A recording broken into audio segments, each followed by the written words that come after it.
en parler, nous avons le plaisir de recevoir l'un des plus célèbres écrivains algériens, Yasmina Khadra. Bonsoir. Bonsoir.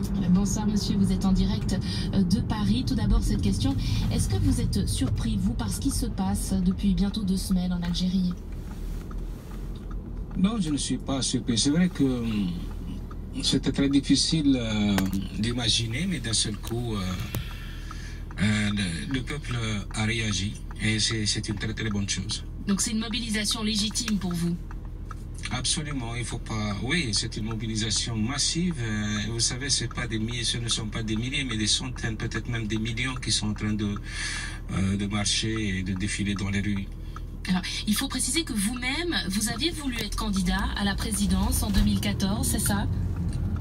Oui, absolument, mais sincèrement, moi je savais très bien que c'était une croisade qui est vouée à l'échec, mais tout ce que je voulais, c'est voir le peuple réagir. Mais si on avait essayé de réagir il y a 4 ans, peut-être qu'aujourd'hui, on n'aurait pas à négocier avec le diable. Alors, aujourd'hui, le peuple réagit. Est-ce que vous vous dites aussi, c'est maintenant ou jamais pour l'Algérie? Je dirais même que c'est un peu tardif. Hein. On a trop attendu. On a perdu beaucoup de temps. Vous savez, on a laissé pourrir les choses. On a presque cautionné les agissements absolument déplorables des gouvernants, des décideurs, enfin des hautes sphères. Et on a vu sous nos yeux se délabrer et la justice et la culture. Enfin, tout ce qui faisait peut-être rêver le peuple et espérer. Bon, d'un seul coup, on a perdu tous nos repères.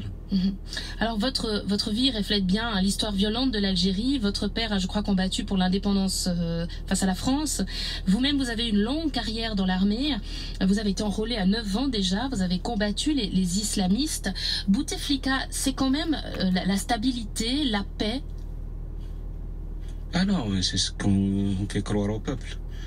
La stabilité, ça a été grâce à l'éveil et à la mobilisation du peuple algérien, qui pendant une décennie noire a perdu beaucoup de ses enfants. Quand même, il faut pas l'oublier. Les gens s'approprient des victoires qui ne leur appartiennent pas. Et c'est ça ce qui fait justement toute la supercherie en Algérie. Mais ça veut dire qu'aujourd'hui, la peur des islamistes en Algérie, elle a vraiment disparu?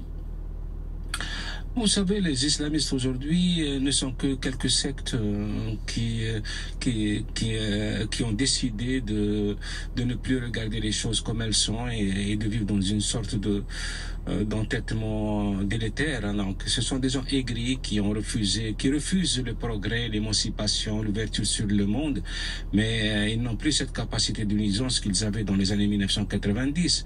Et puis, parallèlement à ça, ils sont vomis et les jeunes ne les supportent pas du tout. Le 18 avril, donc c'est le jour de l'élection, imaginons qu'Abdelaziz Bouteflika soit réélu. À quoi est-ce que vous vous attendez? Oh, ça va être très très difficile. Hein. Le peuple ne l'acceptera pas, ça c'est certain. Et j'espère qu'on n'ira pas jusque-là, parce que la provocation est très évidente. Le fait même de s'entêter, de s'obstiner à vouloir briguer un 5e mandat prouve que quand même dans les hautes sphères, les gens ne sont plus raisonnables. On est vraiment dans une sorte de... c'est ubuesque, c'est incroyable, c'est tellement stupide ce qu'ils sont en train de faire. C'est triste en tous les cas. Mais étonnamment, le pouvoir n'a pas ou très peu réprimé pour l'instant ce peuple qui descend dans la rue. Comment est-ce que vous l'expliquez?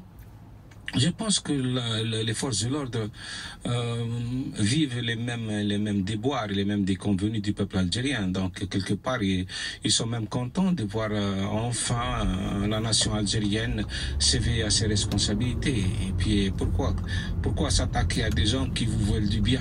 Donc, vous ne croyez pas... Vous ne croyez pas, vous ne craignez pas un basculement dans la violence, même en cas de réélection d'Abdelaziz Bouteflika?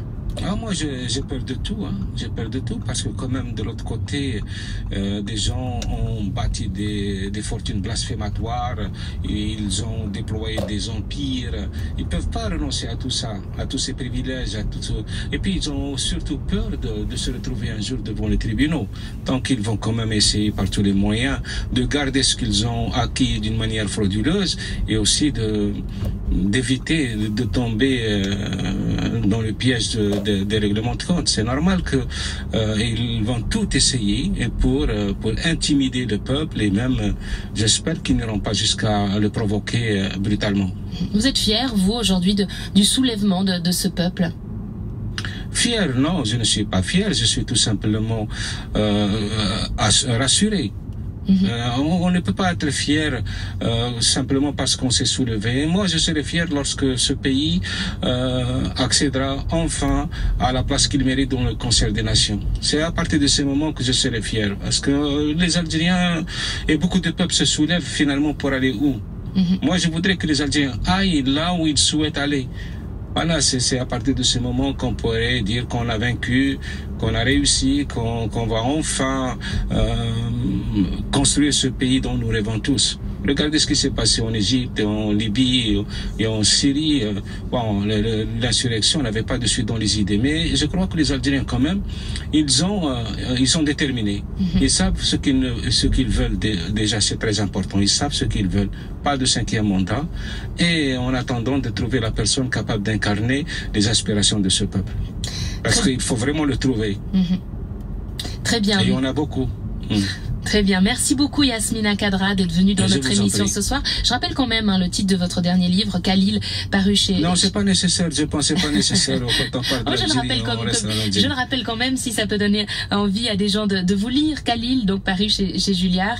Non, s'ils veulent lire vraiment, il faut peut-être parler de Caton de l'Essence pour comprendre la situation en Algérie. D'accord. Très bien. En tout cas, merci beaucoup. Merci à vous, monsieur. Bonne soirée. Au revoir.